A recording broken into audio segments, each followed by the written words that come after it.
Hello viewers, welcome back to my channel. आज की video में हम देखेंगे कि HSPQ प्रैक्टिकल का एडमिनिस्ट्रेशन कैसे किया जाता है और इसकी फाइल किस तरह से बनेगी। HSPQ का फुल फॉर्म है हाई स्कूल पर्सनालिटी क्वेश्चनर। इसे RB कैटल ने कंस्ट्रक्ट किया था। ये एक सेल्फ रिपोर्ट इन्वेंट्री है जो कि अडोलेसेंट्स के लिए है, स्पेशली हाई स्कूल के बच्चों के लिए, यानी 14 to 16 ईयर ओल्ड बच्चों के लिए। इसके 4 अलग अलग फॉर्म्स हैं जो कि हैं form A, form B, form C and form D। RB cattle के अकॉर्डिंग पर्सनालिटी के 14 फैक्टर्स होते हैं जो कि पर्सन के social, clinical, occupational and school behaviour को समझने और प्रिडिक्ट करने के लिए इम्पॉर्टेंट होते हैं। इन फैक्टर्स को उन्होंने नाम भी दिया है जो है factor A, B, C, D, E, F, G, H, I, J, O, Q2, Q3 and Q4 और हर फैक्टर का डिस्क्रिप्शन भी दिया है जिसे हम वीडियो में आगे डिस्कस करेंगे। HSPQ का ज़्यादातर ग्रुप या क्लासरूम सेटिंग्स में ही यूज़ किया जाता है। इसकी कोई स्ट्रिक्ट टाइम लिमिट नहीं है, लेकिन ज़्यादातर सब्जेक्ट्स या जिसे हिंदी में विषयी कहते हैं इसे 45 to 50 मिनट्स में कंप्लीट कर लेते हैं। सब्जेक्ट्स या विषयी का मतलब होता है जिन लोगों पर ये टेस्ट एडमिनिस्टर किया जा रहा है, तो वो लोग साइकोलॉजी में सब्जेक्ट्स कहलाते हैं और जो इस टेस्ट को कंडक्ट करता है वो इन्वेस्टिगेटर या परीक्षणकर्ता कहलाता है। तो जब भी हम कोई टेस्ट कंडक्ट करते हैं तो टेस्ट कंप्लीट होने के बाद हम उसकी रिपोर्ट प्रिपेयर करते हैं, यानी फाइल बनाते हैं। तो फाइल बनाते टाइम पहले हम थ्योरेटिकल एस्पेक्ट लिखते हैं, यानी सैद्धांतिक पक्ष लिखते हैं, और फिर प्रैक्टिकल एस्पेक्ट लिखते हैं। तो थ्योरेटिकल एस्पेक्ट में सबसे पहले आप इंट्रोडक्शन लिखेंगे। तो इसमें आप meaning and concept of personality बताएंगे।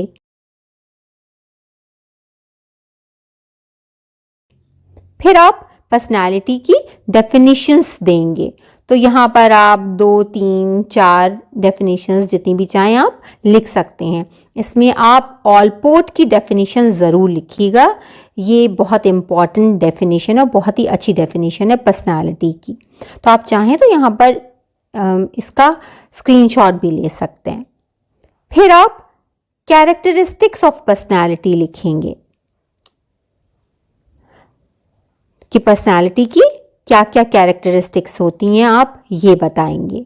उसके बाद में आप बताएंगे कि डिटर्मिनेंट्स ऑफ पर्सनालिटी क्या क्या हैं, यानी वो कौन से फैक्टर्स हैं जो कि हमारी पर्सनालिटी को बनाते हैं।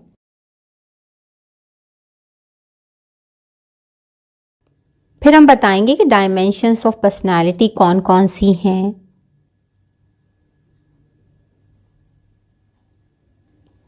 फिर हम बताएंगे कि पर्सनालिटी का असेसमेंट कैसे होता है।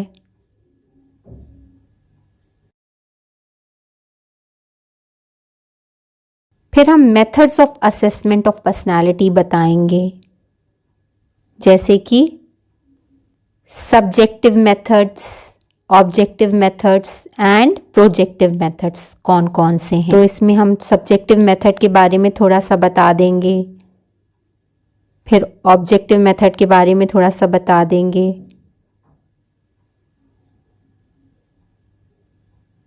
और फिर प्रोजेक्टिव मेथड्स के बारे में बता देंगे थोड़ा सा।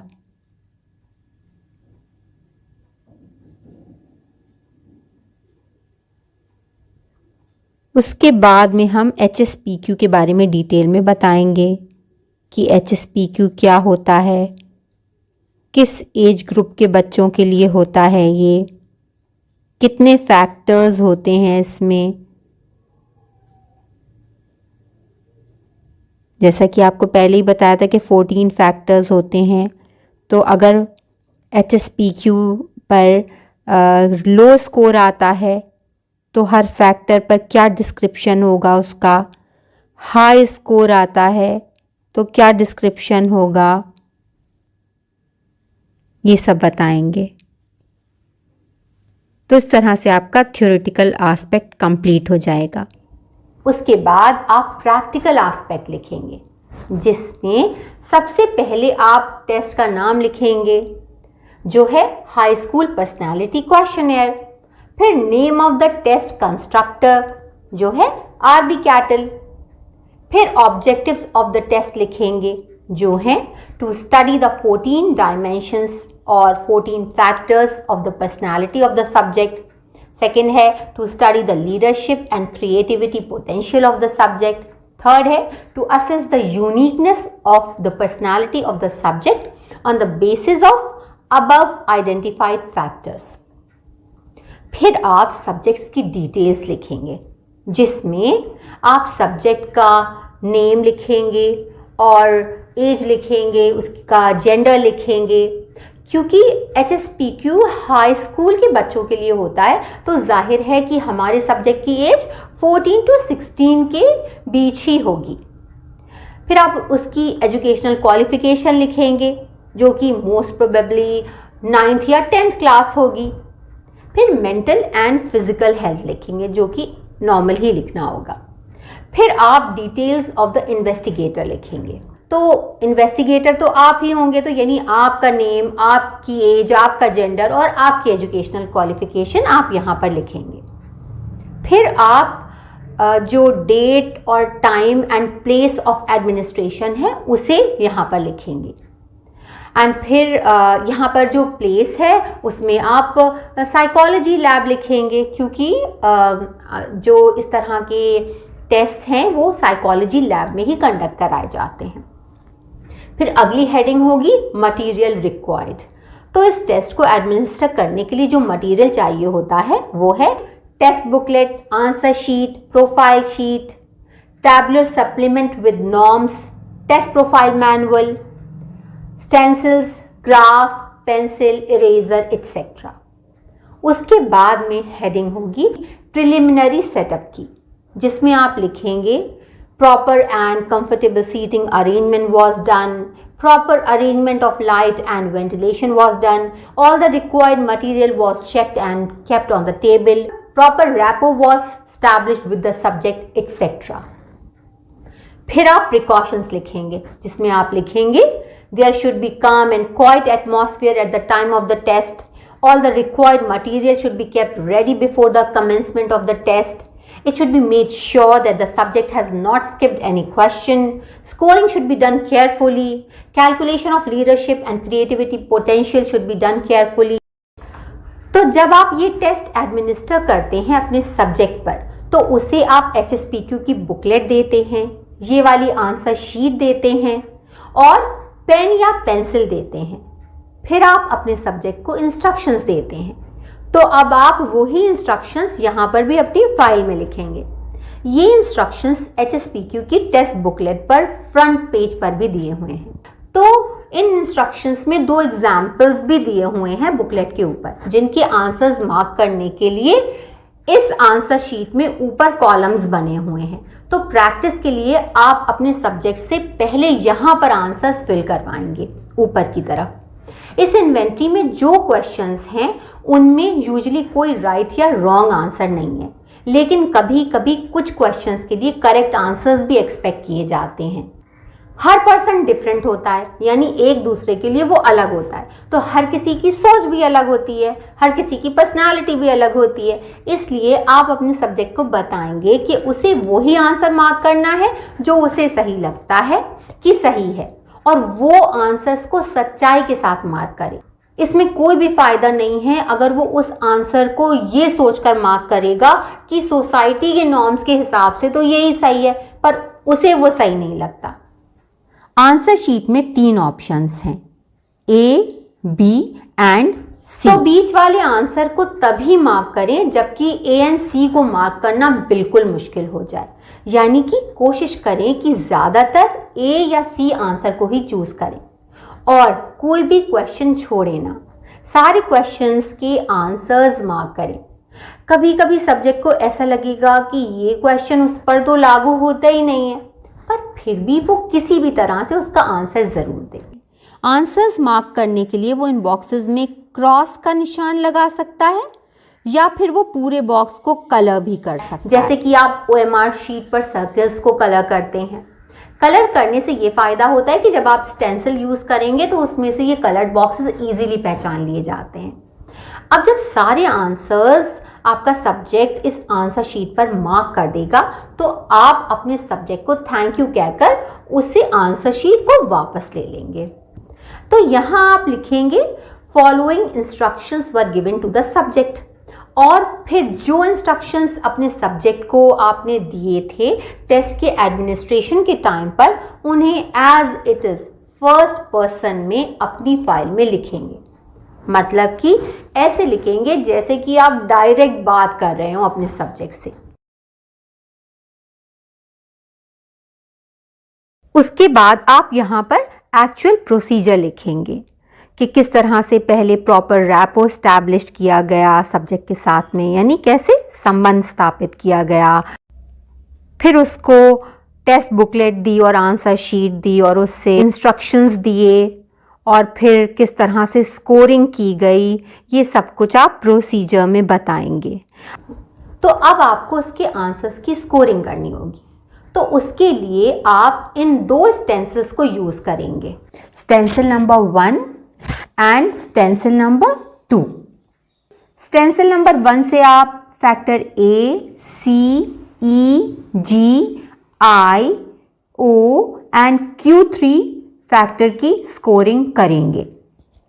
एंड स्टेंसिल नंबर 2 से आप factor B, D, F, H, J, Q2 and Q4 की स्कोरिंग कर सकते हैं। अब आप देखेंगे कि इस आंसर शीट पर यहाँ पर फैक्टर्स लिखे हुए हैं और फैक्टर्स के आगे 2 डैशेस हैं। जो स्कोर्स हमें स्टेंसिल की हेल्प से मिलेंगे उन्हें हम रॉ स्कोर कहते हैं और उन्हें इस फर्स्ट डैश में लिख लेंगे। तो स्कोरिंग करने के लिए आप देखेंगे कि इस आंसर शीट पर एक स्टार बना हुआ है और इस स्टेंसिल पर भी एक स्टार बना हुआ है जिसके बराबर में एक होल है। अब आप अपने स्टेंसिल को ऐसे इस आंसर शीट पर रखेंगे कि होल में से ये स्टार नजर आए। अब सबसे पहले फर्स्ट स्टेंसिल लेंगे जिस पर factor A, C, E, G, I, O and Q3 दिए हुए हैं। वैसे तो आप कोई भी स्टेंसिल पहले यूज कर सकते हैं, पर हम पहले फर्स्ट स्टेंसिल ले रहे हैं। अब आप देखेंगे कि जब हमने इस स्टेंसिल को इस आंसर शीट पर रखा तो जो आंसर्स मार्क किए हुए हैं हमने वो इसमें से अंदर से नजर आ रहे हैं। इस स्टेंसिल पर इन होल्स पर नंबर्स लिखे हुए हैं। किसी पर 1 लिखा है तो किसी पर 2 लिखा हुआ है। अब ये वाली पूरी रो A की है, तो इसी रो के हम सारे बॉक्सेस चेक करेंगे जो इन होल्स में से नजर आ रहे हैं। अगर हमारे मार्क किए हुए बॉक्सेस नजर आ रहे हैं तो हम उन पर लिखे हुए नंबर्स को ऐड करते जाएंगे। जैसा कि यहाँ पर फर्स्ट बॉक्स पर 2 लिखा हुआ है, फिर इस सेकंड बॉक्स पर भी 2 लिखा हुआ है तो 2 + 2 हो गया 4, फिर 4 + 2 6, फिर एक और बॉक्स नजर आ रहा है यहाँ पर जिस पर 2 लिखा हुआ है तो 6 + 2 हो गया 8। फिर अब यहाँ पर कोई भी बॉक्स नजर नहीं आ रहा है जिस पर हमने मार्क किया।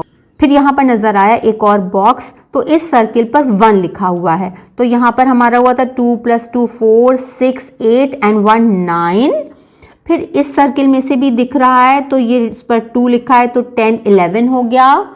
फिर 2 इसमें से भी दिखाई दे रहा है, इस पर 2 लिखा है तो 12 13 एंड 1 इस पे लिखा है तो ये हो गया 14। तो इसका मतलब है कि फैक्टर A का जो हमारा रॉ स्कोर आया है 14 आया है। तो हम ये जो फर्स्ट डैश बना है जहां ऊपर रॉ भी लिखा हुआ है रॉ स्कोर्स, तो यहां पर हम लिख लेंगे 14। अब इसके बाद इसी तरह से हम फैक्टर सी का चेक करेंगे। अब यहाँ इस स्टेंसिल 1 में फैक्टर बी तो दिया हुआ नहीं है, फैक्टर बी तो स्टेंसिल 2 में है, तो यहाँ पे हम फैक्टर सी का चेक करेंगे। तो फैक्टर सी में फर्स्ट सर्किल में से हमें जो बॉक्स नज़र आ रहा है तो उस पर लिखा है 2। फिर यहाँ पर हमें एक और बॉक्स नज़र आया हमारा कलर किया हुआ जिस पर लिखा है 2, तो 2 + 2 4। फिर यहाँ पर नज़र आया 4 + 2 6। फिर यहाँ पर नज़र आया 6 + 2 8। और फिर यहाँ पर नज़र आया 9 10। तो ये हमारा हो गया इसका आंसर 10। तो ये जो हमारा स्कोर आया है ये सी का रॉ स्कोर आया है, तो इसको हम यहाँ पर लिख लेंगे 10। अब इसी तरह से हम सारे फैक्टर्स के ई जी आई ओ एंड Q3 के भी रॉ स्कोर्स कैलकुलेट करके यहाँ पर फर्स्ट कॉलम में लिख लेंगे। उसके बाद में हम सेकेंड स्टेंसिल यूज़ करेंगे। सेकेंड स्टेंसिल को भी हम इसी तरह से स्टार पर प्लेस करेंगे और सारे फैक्टर्स के रॉ स्कोर निकाल करके यहाँ पर हम लिख लेंगे। तो इस तरह से हमें ये स्कोर्स मिल जाएंगे। अब ये जो स्कोर्स मिले हैं ये सब रॉ स्कोर्स हैं। इन रॉ स्कोर्स को हम इस मैनुअल में दी हुई टेबल की मदद से स्टेन स्कोर में बदलेंगे। स्टेन स्कोर्स एब्रीविएशन है स्टैंडर्ड 10 के लिए। जैसा कि हमने आपको शुरू में बताया था कि HSPQ के 4 फॉर्म्स होते हैं A, B, C and D। तो आपको ये देखना होगा कि आपने अपने सब्जेक्ट को जो फॉर्म दिया है वो A, B, C, D में से कौन सा वाला फॉर्म है। या फिर ये भी हो सकता है कि आपने 2 फॉर्म्स दिए हों एडमिनिस्ट्रेशन के लिए, A and B या C and D। ये सब आपको इसलिए ध्यान में रखना होगा क्योंकि मैनुअल में जो टेबल्स दी हुई हैं रॉ स्कोर्स को स्टेन स्कोर्स में बदलने के लिए वो हर फॉर्म के लिए अलग होती हैं और इसके अलावा मेल्स एंड फीमेल्स के लिए भी अलग अलग होती हैं। जैसे कि ये टेबल नंबर 8 फॉर्म ए की है और फीमेल्स के लिए है, ये टेबल फॉर्म बी के लिए है और फीमेल्स के लिए है। तो क्योंकि हमारा सब्जेक्ट फीमेल है और उसे हमने सिर्फ फॉर्म ए दिया था तो हम अपने सब्जेक्ट के रॉ स्कोर्स को इस टेबल 8 की हेल्प से स्टेन स्कोर्स में कन्वर्ट कर लेंगे। तो इस टेबल पर ये जो ऊपर लिखे हुए हैं वो स्टेन स्कोर्स हैं और नीचे हर फैक्टर के रॉ स्कोर्स लिखे हुए हैं। तो हम देखेंगे कि हमारे सब्जेक्ट का फैक्टर ए में कितना रॉ स्कोर है। तो फैक्टर ए में हमारे सब्जेक्ट का रॉ स्कोर है 14। तो हम देखेंगे कि 14 के ऊपर क्या स्टेन स्कोर दिया हुआ है। तो 14 के ऊपर जो स्टेन स्कोर दिया हुआ है वो है 7। तो इसका मतलब है कि हमारे सब्जेक्ट का फैक्टर ए पे स्टेन स्कोर 7 है। तो अब हम यहाँ अपनी आंसर शीट में जहाँ पे ये स्टैंडर्ड लिखा हुआ है स्टैंडर्ड 10 के लिए यानी स्टेन स्कोर के लिए यहाँ पर हम 7 लिख देंगे। अब हम चेक करेंगे कि हमारे सब्जेक्ट का फैक्टर बी पर कितना स्टेन स्कोर होगा। तो हमारे सब्जेक्ट का जो रॉ स्कोर है फैक्टर बी पर वो है 10। तो यहाँ पर हम चेक करेंगे तो यहाँ पर फैक्टर बी पर जो रॉ स्कोर है 10 उसके ऊपर स्टेन स्कोर दिया हुआ है 9। तो इसका मतलब हमारे सब्जेक्ट का फैक्टर बी पर स्टेन स्कोर होगा 9। तो हम फैक्टर बी के रॉ स्कोर के आगे यहाँ स्टेन स्कोर वाले कॉलम में 9 लिख देंगे। इसी तरह से हम फैक्टर सी डी और सारे फैक्टर्स के रॉ स्कोर्स को इस टेबल की मदद से स्टेन स्कोर्स में कन्वर्ट कर लेंगे। अगर हमारा फॉर्म बी होता और फीमेल ही हमारा सब्जेक्ट होता तो हम टेबल 9 से करते। अगर इसी तरह से फॉर्म ए और बी हमने दोनों दिए होते तो हम टेबल 10 से करते। फॉर्म सी होता तो 11 से। तो इस तरह से हमें अलग अलग टेबल यूज़ करनी पड़ती है अपने फॉर्म के हिसाब से और अपने सब्जेक्ट के जेंडर के हिसाब से। इसी तरह से सारे फैक्टर्स के रॉ स्कोर्स को हम स्टेन स्कोर्स में कन्वर्ट कर लेंगे। अब हम ये प्रोफाइल शीट लेंगे, इसको कहते हैं प्रोफाइल शीट। तो यहाँ पर इस कॉलम में ऊपर लिखा हुआ है फॉर्म, यहाँ पर भी फॉर्म लिखा हुआ है। तो इस कॉलम में हमने जो भी फॉर्म अपने सब्जेक्ट को दिया था उस फॉर्म को हम लिख देंगे। क्योंकि हमने फॉर्म ए दिया था तो हम यहाँ लिख देंगे ए। अगर हमने फॉर्म बी दिया होता तो हम लिख देते फॉर्म बी। अगर हमने 2 फॉर्म्स दिए होते ए एंड बी या सी एंड डी कोई भी, तो हम दोनों फॉर्म्स को यहाँ पर लिखते उनका नाम के फॉर्म ए है या फॉर्म बी है या सी है या डी है। उसके बाद में हम इस कॉलम में यहाँ पर सब्जेक्ट के रॉ स्कोर्स लिख देंगे अपनी आंसर शीट से कॉपी करके। तो ये स्कोर्स हो गए 14, 10, 10, 10 और फिर हम यहाँ पर उसके स्टेन स्कोर लिख लेंगे।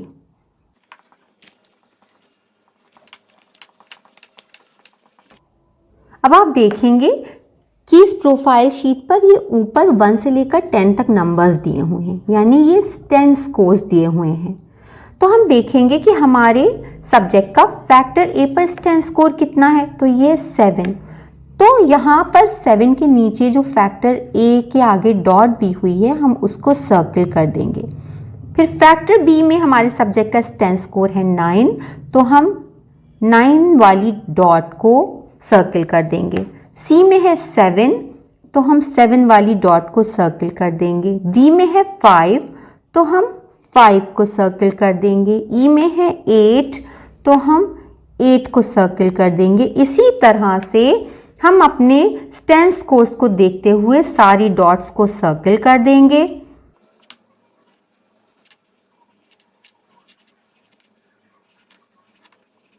फिर सारी डॉट्स को ज्वाइन कर देंगे, ए से बी को, बी से सी को, सी से डी को, डी से ई को, ई से एफ, क्यू। तो इस तरह से हमारी ये प्रोफाइल शीट तैयार हो गई। अब इसमें हम देखेंगे कि हर फैक्टर का डिस्क्रिप्शन दिया हुआ है, जैसे कि फैक्टर ए पर लेफ्ट साइड पर दिया हुआ है outgoing, warm hearted, easy going, participating etcetera. तो अगर आपके सब्जेक्ट का स्टेन स्कोर 1 to 4 है तो आप अपने सब्जेक्ट को लेफ्ट साइड में दिए हुए फैक्टर से डिस्क्राइब करेंगे, और अगर 7 to 10 है तो आप अपने सब्जेक्ट को राइट साइड में दिए हुए फैक्टर से डिस्क्राइब करेंगे। और अगर ये 5 to 6 है तो ना तो लेफ्ट साइड के फैक्टर्स डोमिनेंट हैं और ना ही राइट साइड के, ये कहीं बीच में लाई करता है। अब यहाँ ये ध्यान रखना है कि हमें ये जो वर्ड्स दिए हुए हैं सिर्फ वो ही नहीं लिख देने हैं कि हमारा सब्जेक्ट क्रिटिकल, कूल, रिजर्व्ड है, या हमारा subject warm hearted, easy going, participating है। नहीं, ऐसा बिल्कुल नहीं करना है, बल्कि उन्हें कीवर्ड्स की तरह यूज करना है और अपने वर्ड्स में उन्हें डिस्क्राइब करना है। अब इसको डिटेल में हम अभी बाद में डिस्क्राइब करेंगे जब हम अपनी फाइल के एनालिसिस और इंटरप्रिटेशन वाले पार्ट पर आएंगे, ठीक है। फिर आप leadership potential and creativity potential calculate करेंगे। उसके लिए फॉर्मूले इस मैनुअल में पेज नंबर 15 पर दिए हुए हैं, उसे अभी हम बाद में एक्सप्लेन करेंगे। तो आप यहां पर स्कोरिंग को इस तरह से लिखेंगे,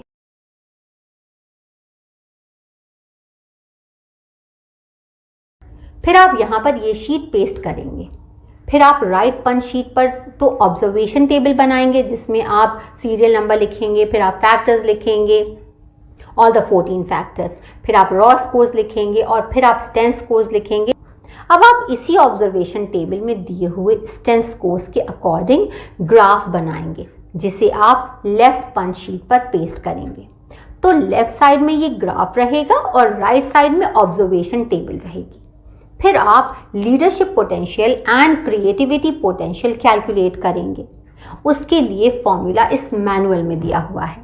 तो लीडरशिप पोटेंशियल को कैलकुलेट करने का फॉर्मूला है leadership potential is equal to 0.2b plus 0.2c plus 0.1e plus 0.4f plus 0.4g plus 0.4h minus 0.2i plus 0.1j minus 0.4o plus 0.4q3 minus 0.2q4 minus 2.2। ये 2.2 constant है। और creativity potential को calculate करने का formula है creativity potential is equal to minus 0.2a plus 0.4b plus 0.2c plus 0.2d plus 0.3e minus 0.4f minus 0.4g plus 0.2h plus 0.4i plus 0.1j minus 0.3o plus 0.1q2 plus 0.1q3 plus 1.7 और यहाँ पर 1.7 constant है। तो यहाँ पर जो 0.2, 0.1, 0.3 etcetera दिया हुआ है वो है वेटेज, और जो फैक्टर्स लिखे हुए हैं बी, सी एक्सेट्रा उनकी जगह हमें स्टेन स्कोर लिखने होते हैं उन फैक्टर्स पर। तो इसको कैलकुलेट करने के लिए हम इस तरह से टेबल बना लेंगे ताकि कैलकुलेशन ईजी हो जाए। इसमें हम फर्स्ट कॉलम में इस फॉर्मूला में दिए हुए फैक्टर्स लिखेंगे, सेकंड कॉलम में weightage multiplied by sten score is equal to WS, यानी वेटेज एंड स्टेन स्कोर का प्रोडक्ट लिखेंगे, यानी गुणन उत्पाद। तो अब हमारी ये टेबल इस तरह से तैयार होगी। हमारे सब्जेक्ट का B फैक्टर पर स्टेन स्कोर है 9, तो 0.2 multiplied by 9 is equal to 1.8। इसी तरह से सारे प्रोडक्ट्स निकाल लेंगे। तो अब यहाँ पर ये कैलकुलेट करके जो आंसर आएगा वो होगा सब्जेक्ट का लीडरशिप पोटेंशियल। फिर इसी तरह से क्रिएटिविटी पोटेंशियल भी कैलकुलेट कर लेंगे। तो अब जो आंसर आएगा हमारे पास लीडरशिप पोटेंशियल और क्रिएटिविटी पोटेंशियल का, वो स्टेन स्कोर होगा, क्योंकि हमने सभी फैक्टर्स के स्टेन स्कोर्स लिए थे। तो अब हम इन स्टेन स्कोर्स को सेंटाइल में कन्वर्ट कर देंगे। सेंटाइल को परसेंटाइल भी कहते हैं, तो प्लीज कंफ्यूज मत हो जाइएगा। सेंटाइल स्टैटिस्टिक्स में वो मेजर होता है जो ये बताता है कि किसी वैल्यू के नीचे कितने परसेंट स्कोर्स लाए करते हैं। फॉर एग्जाम्पल, अगर कोई स्कोर 87th सेंटाइल पर है तो इसका मतलब है कि इस स्कोर के नीचे 87% ऑब्जर्वेशन लाए करते हैं। तो यहाँ पर इस मैनुअल में दी हुई इस टेबल की हेल्प से हम अपने लीडरशिप और क्रिएटिविटी पोटेंशियल के जो स्टेन स्कोर्स आए उनको सेंटाइल में बदल लेंगे। तो जैसा कि आप देख सकते हैं कि इस टेबल में इस तरफ स्टेन स्कोर्स दिए हुए हैं और यहाँ पर सेंटाइल दिए हुए हैं। ये स्टेन स्कोर्स हैं, ये सेंटाइल। तो क्योंकि हमारे सब्जेक्ट का लीडरशिप पोटेंशियल पर स्कोर आया है 6.6, तो उसकी सेंटाइल होगी 69.2 और क्रिएटिविटी पोटेंशियल पर उसका स्टेन स्कोर आया है 9.3, तो उसकी सेंटाइल होगी 97.7। अब जो भी स्कोर्स आए हैं हम उनकी एनालिसिस और इंटरप्रिटेशन करेंगे। तो उसके लिए हम हर फैक्टर की एनालिसिस करेंगे इस तरह से। फॉर एग्जाम्पल, फैक्टर ए पर हमारे सब्जेक्ट का रॉ स्कोर है 14 एंड उसका स्टेन स्कोर है 7। तो हम अपनी प्रोफाइल शीट में चेक करेंगे कि 7 किस तरफ लाई करता है। तो 7 राइट साइड में लाई करता है और इस तरफ जो डिस्क्रिप्शन दिया हुआ है वो है outgoing, warm hearted, easy going and participating. तो हम इन वर्ड्स को कीवर्ड्स की तरह यूज करके अपने सब्जेक्ट की पर्सनालिटी को अच्छे से डिस्क्राइब करेंगे इस तरह से। The raw score of the subject is 14 and her STEN score is 7, which shows that the subject is very warm-hearted and affectionate. She likes to participate in the activities happening around her. She has an easy-going nature and does not hold any grudges from the past. फिर इसी तरह से हम factor B की analysis करेंगे इस तरह से। The raw score of the subject is 10 and her STEN score is 9, which shows that the subject is very bright and intelligent person.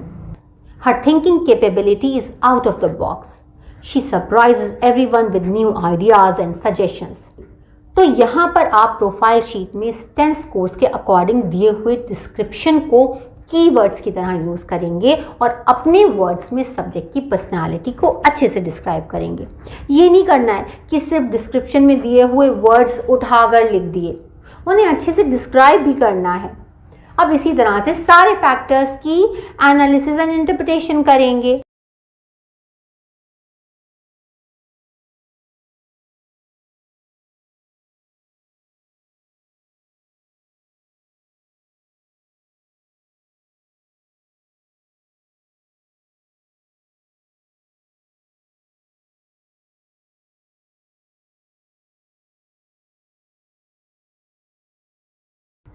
और फिर लास्ट में leadership potential and creativity potential की भी इसी तरह से एनालिसिस एंड इंटरप्रिटेशन करेंगे।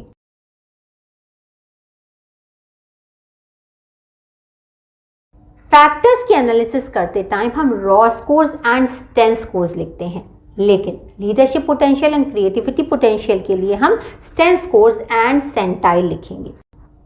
फिर हम कंक्लूजन निकालेंगे। ये कंक्लूजन हमारे सब्जेक्ट की पर्सनालिटी का जो जिस निकल कर आया है वही है। फिर जो हमारे सब्जेक्ट की पर्सनालिटी आई है उसके हिसाब से हम उसे सजेशंस देंगे। तो हम उसे पर्सनल सजेशंस देंगे, एजुकेशनल सजेशंस देंगे और वोकेशनल सजेशंस देंगे। और फिर हम इस टेस्ट के एजुकेशनल इम्प्लीकेशंस लिखेंगे जो कि इस तरह से हैं।